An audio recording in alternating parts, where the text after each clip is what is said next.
E aí, pessoal, eu sou o Douglas. Nós vamos dar início agora, então, ao nosso estudo da Carta aos Romanos. Será um estudo incrível, incrível, incrível. Você vai se surpreender ao longo desses capítulos aí que nós vamos trilhar nessa caminhada ao longo desses próximos meses.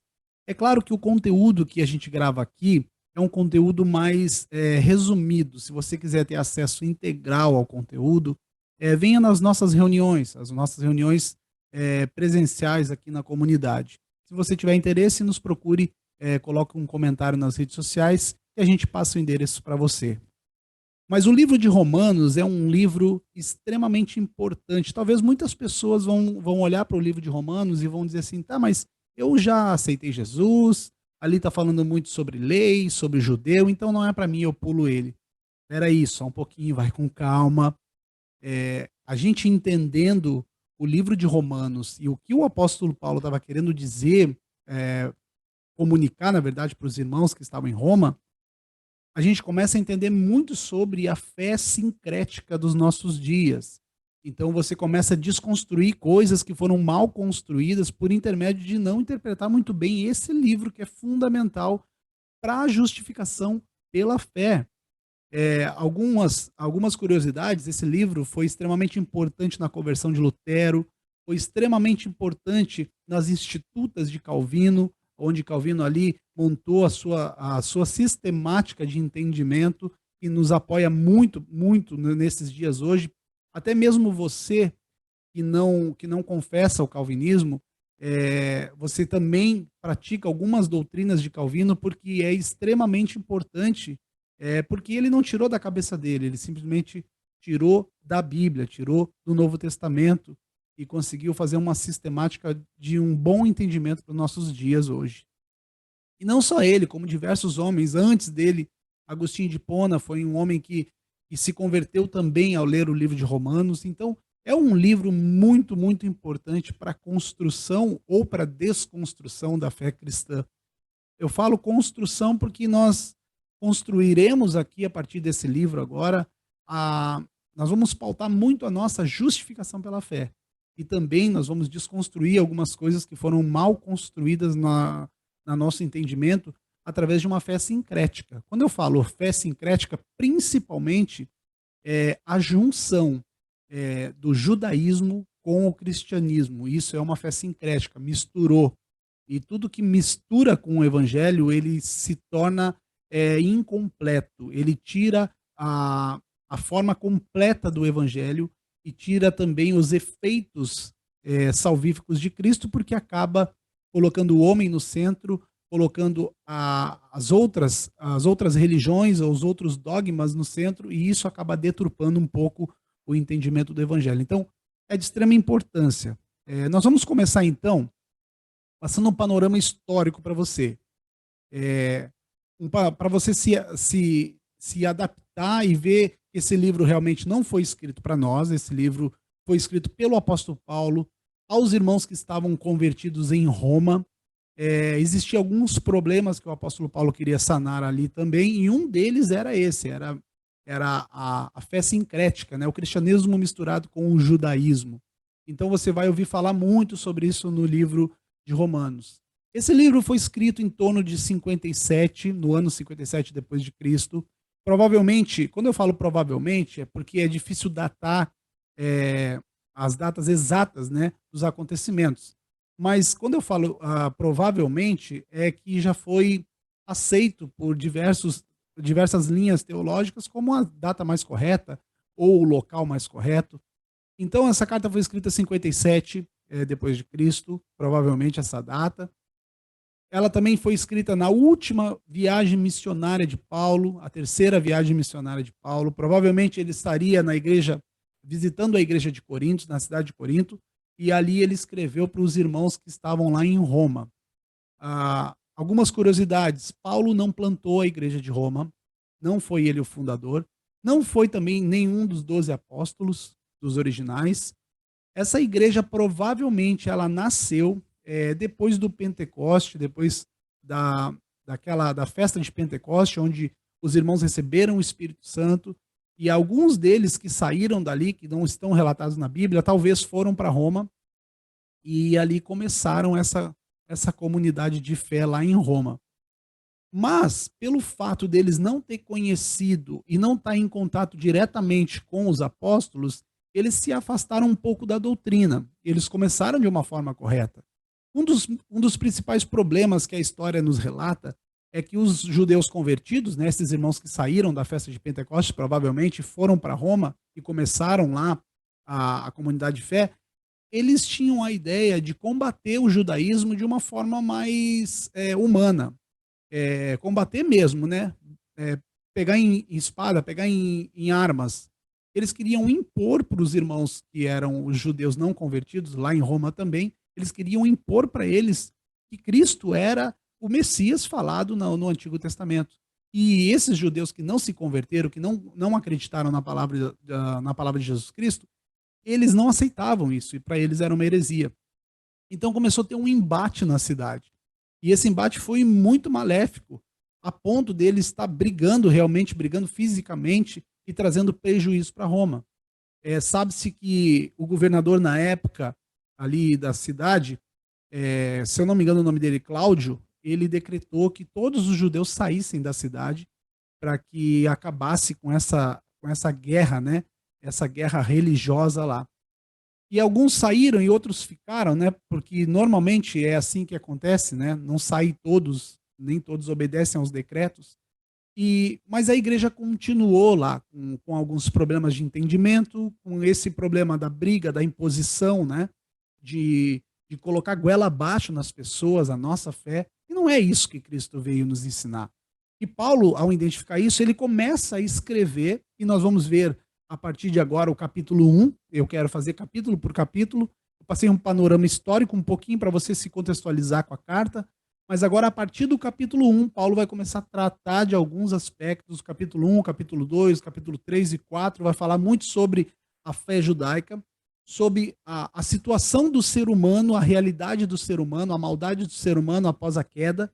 Isso já tá escrito lá em Gênesis, capítulo 1, 2 e 3, fala da criação, fala da multiplicação do homem, da chegada da ajudadora, né, da mulher, e no capítulo 3 vai falar sobre a queda do homem, e quanto essa queda nos afetou.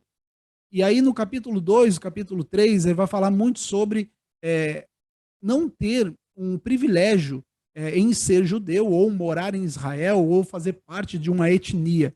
Não existe mais isso na graça, isso era parte da primeira aliança.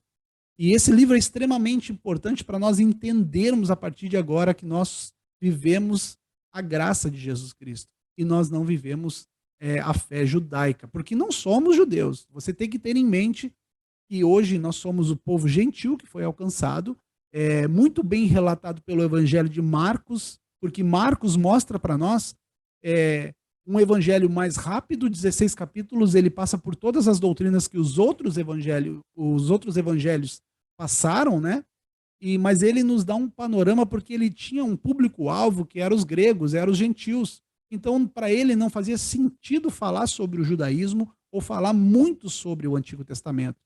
Então, nós começamos a interpretar o Novo Testamento com a ótica de Marcos, que Marcos também foi o primeiro evangelho escrito. Os outros evangelhos vieram através de Marcos, né? Nós chamamos de sinóticos, que é o evangelho de Mateus e o evangelho de Lucas. O evangelho de João é um evangelho à parte, né?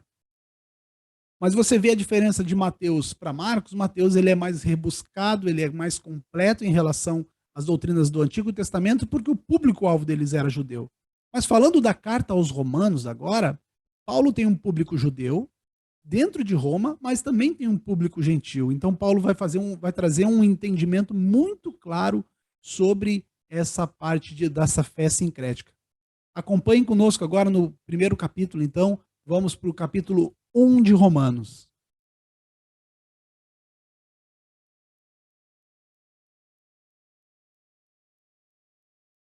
Então a gente vai trabalhar o capítulo 1 e vamos trabalhar por perícopes. E capítulo 1, versículo 1 vai dizer assim: Paulo, servo de Cristo Jesus, chamado para ser apóstolo, separado para o evangelho de Deus, o qual foi prometido por ele de antemão por meio dos seus profetas nas escrituras sagradas, acerca de seu filho, que como homem era descendente de Davi, e que mediante ao Espírito Santo, o Espírito de Santidade foi declarado Filho de Deus com poder, pela sua ressurreição dentre os mortos. Jesus Cristo, nosso Senhor, por meio dele e por causa do seu nome recebemos graça e apostolado, para chamar dentre todas as nações um povo à obediência que vem pela fé. E vocês também estão entre esses chamados, para pertencerem a Jesus Cristo. A todos os que em Roma são amados de Deus e chamados para serem santos. A vocês graça e paz da parte de Deus, nosso Pai, e do Senhor Jesus Cristo. Paulo inicia a sua narrativa se apresentando como um apóstolo. Para você entender, Paulo não tinha uma fama muito legal. Para os judeus que não seguiam a Cristo, ou até mesmo aqueles que estavam se convertendo, e eu quero que você tenha em mente sempre, eles tinham um evangelho incompleto, os irmãos que estavam convertidos em Roma.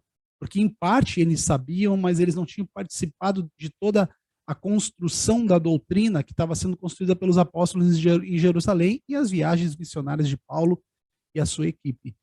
Mas Paulo não tinha uma fama muito boa. A fama dele entre os judeus era que ele era um cara que pregava contra o Antigo Testamento, falava mal da lei e de Moisés. Isso não é verdade. Na verdade, o que Paulo escreveu foi justamente o entendimento que Jesus veio nos trazer.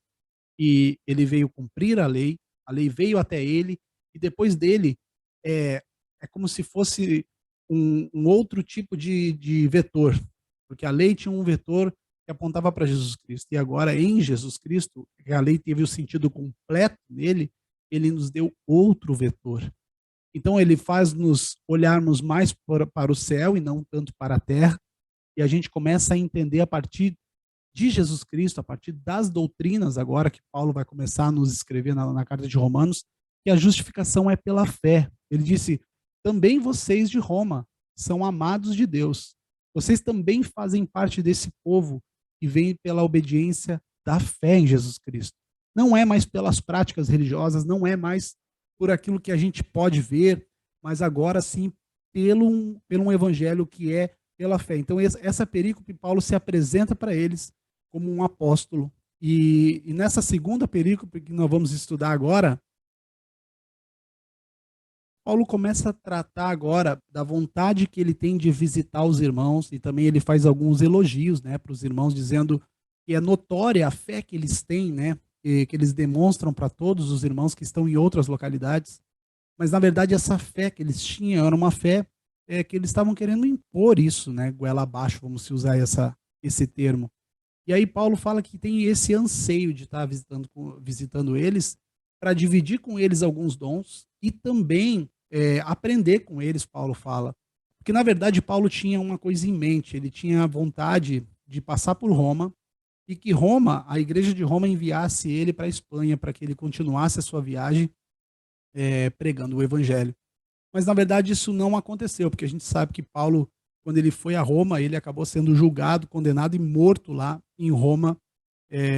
Isso é indiscutível na teologia, a gente sabe que esse fato aconteceu lá em Roma.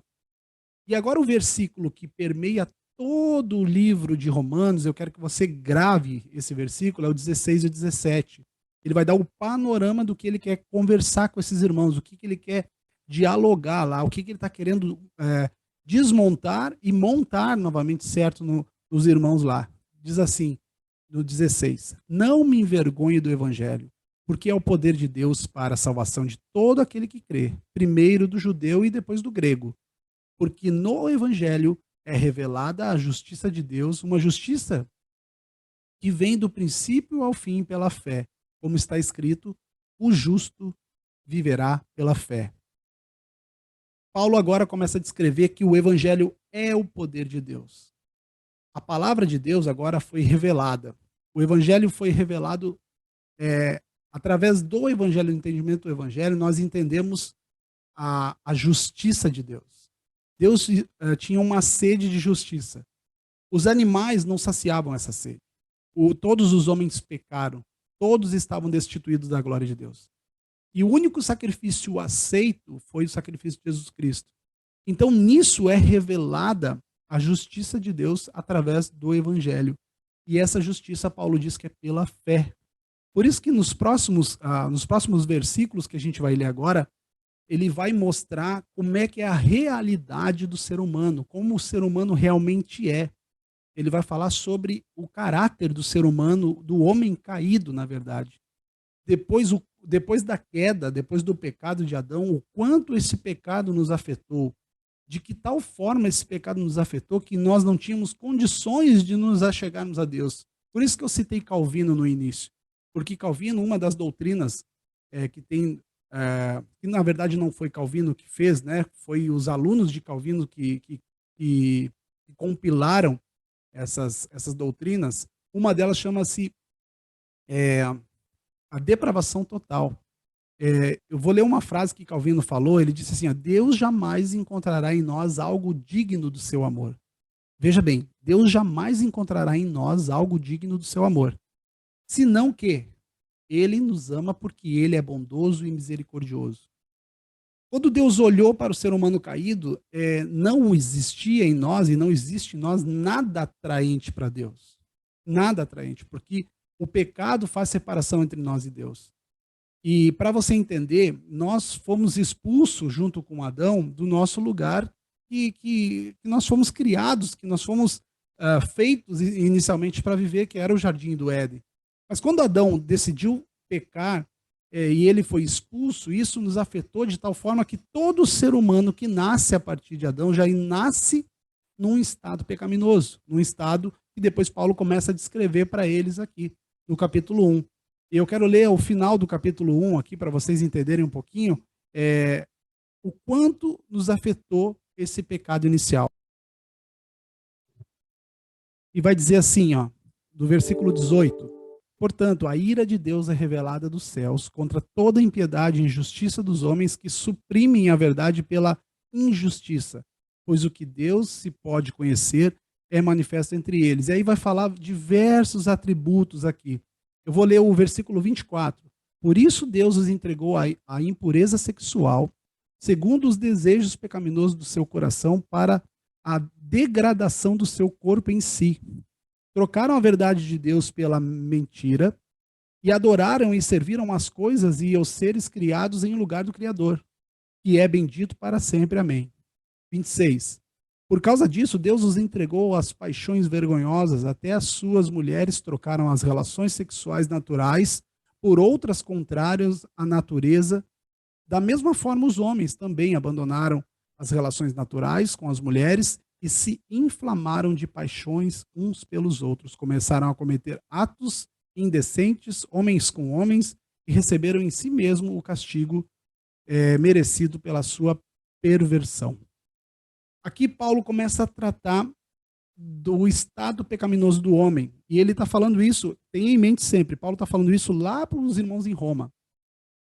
Judeus que tinham aliança com Deus, aliança da circuncisão, aliança com Abraão, Isaac e Jacó, uma aliança da lei com Moisés, eles tinham isso como um privilégio para eles. E Paulo está desmontando na cabeça deles qualquer tipo de privilégio por ser uma nação, por ter feito uma aliança com Deus, porque Deus acabou renegando todos aqueles atos, porque aqueles atos já não eram justificados, aqueles atos não traziam perdão, eles só encobriam o pecado do homem. E aqui Paulo começa a trazer à tona para aqueles irmãos como é o ser humano caído. Esse é o ser humano, trocando em miúdos, é como se Paulo estivesse falando, é assim que Deus enxerga a humanidade. E não existe salvação para nenhum dos homens. Então você vai dizer assim, Deus é injusto, então, se não salvar os homens? Não, ele não é injusto. Se Deus não salvasse nenhum, ou se Deus salvasse em Jesus Cristo um ser humano só, a justiça já estava feita, porque a justiça não foi feita pelo homem, a justiça foi feita por Deus em Cristo Jesus. Ele decidiu matar o seu filho para perdoar e para saciar a sede de justiça, a ira de Deus. E se Deus tivesse salvado uma pessoa, a justiça estava sendo feita. Mas claro que isso a gente entende que não acontece, a gente também sabe, não podemos negligenciar, que nem todos vão ser salvos. Em Mateus vai dizer, se eu não me engano, no capítulo 22, vai dizer que muitos são chamados, mas poucos são os escolhidos. E existem diversas discussões sobre esse versículo, mas na verdade o chamamento é a pregação do evangelho, nós pregamos o evangelho. Os escolhidos são aqueles que respondem à pregação do evangelho. Respondem como? Respondem com arrependimento, com mudança de vida. Eles respondem com uma vida de santidade. Isso vai ser uma resposta para quem está pregando o evangelho, porque nós não sabemos quem é os escolhidos. Nós não temos esse conhecimento. Então nós devemos pregar toda a criatura. Só que a pregação do evangelho nos dias atuais, ela não tem esse contexto que Paulo está montando aqui. Paulo primeiro está mostrando os atributos em que a lei de Moisés mostrava a pecaminosidade do homem depois da queda de Adão. O nosso evangelismo hoje é Jesus te ama, Jesus vai fazer algo por você, sempre por você. Nós transferimos, tiramos Deus do lugar de Deus, colocamos nós no lugar e Deus como servo, porque ele vai trabalhar para mim. Jesus morreu na cruz por mim para fazer aquilo que eu necessito. Não é evangelho isso. Quando eu falo para uma pessoa, Jesus te ama, somente se eu falar isso para a pessoa, eu estou rebaixando toda a mensagem do evangelho.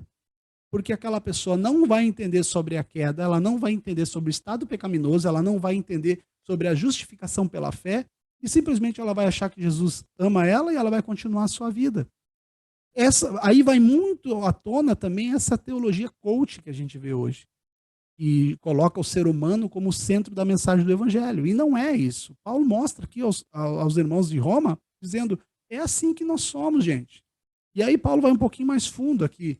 Ele vai colocar aqui alguns atributos. Ele disse assim, vamos voltar um pouquinho. Versículo 29. Tornaram-se cheios de toda sorte de injustiça, maldade, ganância e depravação.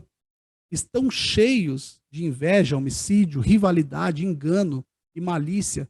São bisbilhoteiros, caluniadores, inimigos de Deus, insolentes, arrogantes e presunçosos.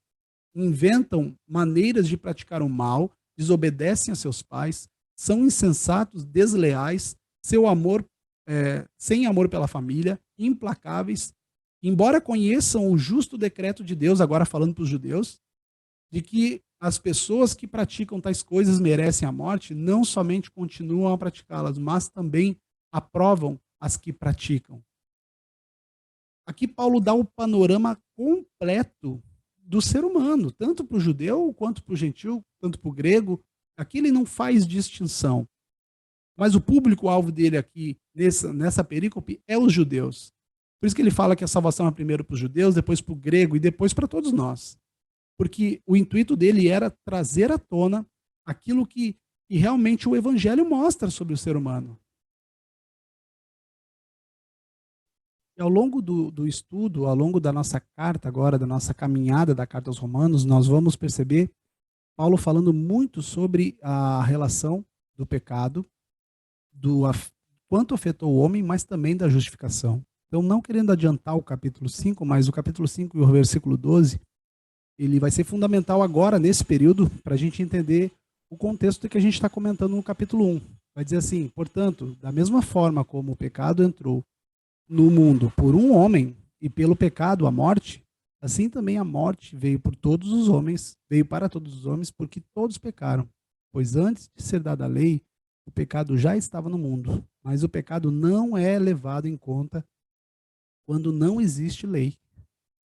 Todavia a morte reinou desde o tempo de Adão até Moisés, mesmo sobre aqueles que não cometeram pecado, semelhante à transgressão de Adão, ao qual era um tipo de que haveria de vir. Está falando sobre um tipo de Cristo aqui. Então a gente pode ter a total noção do que o apóstolo Paulo queria passar para os nossos irmãos lá. Na verdade, é uma sistemática. Vocês vão ver que o livro de Romanos é um livro muito completo. Aqui a gente vê no início, né, o apóstolo Paulo falando sobre o seu chamado, sobre o seu apostolado. Ele era um judeu, ele era como é que eu posso dizer? Ele era de uma família sacerdotal, me fugiu a palavra. Ele era de uma família sacerdotal, ele estudou aos pés de Gamaliel, e ele acabou se convertendo ao cristianismo e ele entendeu a mensagem do evangelho.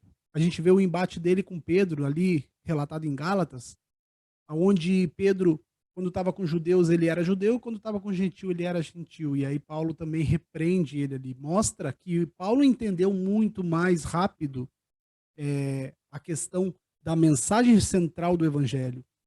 Porque há uma dificuldade nos nossos dias, irmãos, eu digo nos nossos dias, no evangelicalismo brasileiro, de entender a queda, de entender Gênesis 3. Na verdade, há uma dificuldade já imensa das pessoas lerem a Bíblia. Aí, quando se trata de doutrinas, eu escuto muito isso quando vem pessoas tentando rebater ou tentando conversar mesmo, dizendo, mas eu aprendi com fulano de tal, eu aprendi com fulano de tal. E eu digo, qual a Bíblia que você leu? A Bíblia escutada de outra, de entendimento de um outro, ou o que as Escrituras estão falando? Eu prefiro ficar com as Escrituras, porque para mim ela é suficientemente para me trazer a luz do Evangelho e me tornar quem realmente eu sou. Entender quem realmente eu sou vai me levar até Cristo, porque isso vai produzir em mim frutos de arrependimento. Eu não posso evangelizar uma pessoa com o intuito de trazer essa pessoa para um circo. Eu digo um circo em relação a dizer para essa pessoa que se vier para esse lado aqui, Deus vai fazer tal coisa por você. Sempre objetivando coisas dessa terra. E essa ótica está totalmente distorcida ao evangelho. É isso que nós tentamos colocar para as pessoas por intermédio das Escrituras. E Paulo foi extremamente bem sucedido aqui na carta aos Romanos, porque no capítulo 1, que nós finalizamos agora, e a gente leu ainda o capítulo 5 de Romanos, no versículo 12, que vai mostrar porque um homem entrou o pecado e por outro homem saiu o pecado.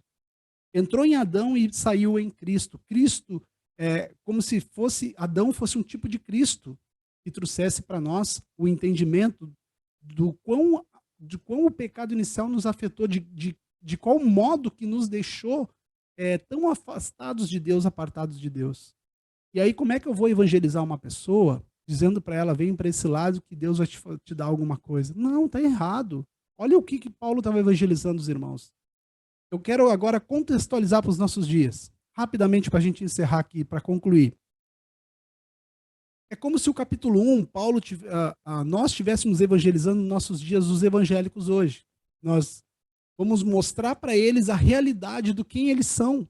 E assim também nós somos, porque somos iguais, seres humanos iguais, totalmente afetados pela queda. Só que muitos desses evangélicos que nós vamos levar essa palavra para eles, eles vão dizer que não são isso aqui que está escrito. Eu não sou mais isso, eu não sou isso, eu não sou isso. Nós somos isso.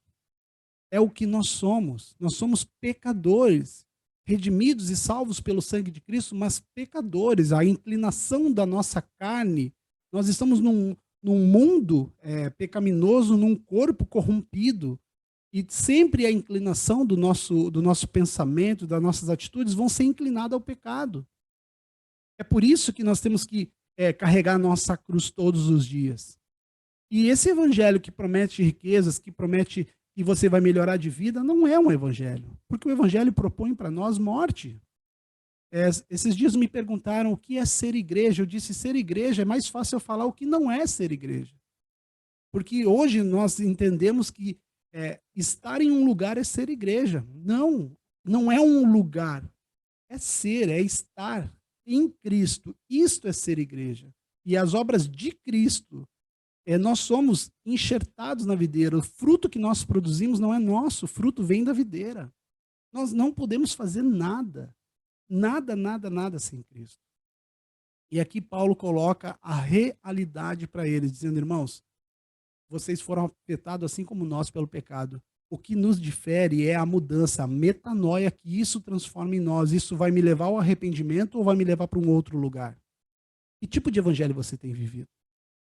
Que tipo de evangelicalismo você tem vivido e tem professado para outras pessoas? Esse evangelho da barganha, vem para a minha igreja que você vai ter uma mudança de vida, não tem um carro, vai ter um carro, seu casamento está destruído, Deus vai restaurar. Isso não é evangelismo. Isso é evangelismo de pessoas que não estudam a Bíblia. Porque o verdadeiro evangelismo é exatamente o que Paulo fez aqui no capítulo 1. Ele explanou, ele se apresentou como um servo, ele se apresentou como um apóstolo, um enviado de Deus, ele se apresentou para eles, ele identificou um problema lá na igreja de Roma, e ele deu conselhos e levou eles a entender por que eles estavam cometendo aquele pecado, por falta de entendimento. A Bíblia própria vai dizer, esse povo erra por não conhecer as Escrituras e o poder de Deus. Paulo estava trazendo à tona para eles as doutrinas que eles receberam em partes. É exatamente o que acontece com o evangelicalismo brasileiro. Em partes vocês conheceram a Deus, mas existem doutrinas que vocês precisam estudar e sempre se reciclar. Porque toda vez que você estudar, e eu não estou falando uma leitura seca da Bíblia, eu estou falando de estudar. Estudar, e qualquer ser humano pode entender a Bíblia. Ela não é de difícil interpretação. Eu costumo dizer na comunidade, existem duas interpretações, a certa e a errada. Ponto. Porque a certa é o que as Escrituras estão dizendo, a errada é quando eu faço um sincretismo religioso, eu misturo a religião judaica ou qualquer outro tipo de religião. Até mesmo, eu vou citar alguns exemplos aqui antes de nós terminarmos. A palavra da fé que você profetiza hoje, que você declara, que você fala que não pode falar coisas ruins porque vão atrair coisas ruins, isso não tem nada a ver com o evangelho. Isso é de religiões ocidentais, modernas. Isso é do Seishonoye. E tudo bem quem quiser ficar lá, não tem problema nenhum, mas isso não faz parte do evangelho. Isso foi uma coisa que foi colocada, isso nós chamamos de sincretismo. Tudo que eu adiciono ao evangelho, que não é doutrina do evangelho, e pode ser até mesmo do Antigo Testamento, da Bíblia, porque a Bíblia, o problema não é o Antigo Testamento, o problema não é a Bíblia. O problema é quando eu não entendo o evangelho, eu vou lá no Antigo Testamento, eu pego práticas judaicas e coloco dentro do evangelho. Ponto. Eu já fiz um sincretismo religioso. Eu já estou tirando a eficácia da morte de Cristo. É isso que Paulo estava falando para eles. Vocês querem ainda... vocês acham que são judeu, mas vocês acham que tem privilégio. Vocês acham que tem uma aliança com o pai de vocês, que é Abraão, Isaac e Jacó. Vocês têm a aliança da circuncisão na carne. Vocês têm a aliança da lei com Moisés. Você acha que isso vai trazer algum privilégio para vocês? Não. É isso que nós vamos estudar depois no capítulo 2.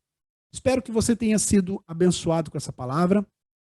Se você gostou, eu peço que você se inscreva aqui no canal e deixe uma curtida aí, o seu comentário. Se você quiser compartilhar, fique à vontade. E até o próximo vídeo, capítulo 2.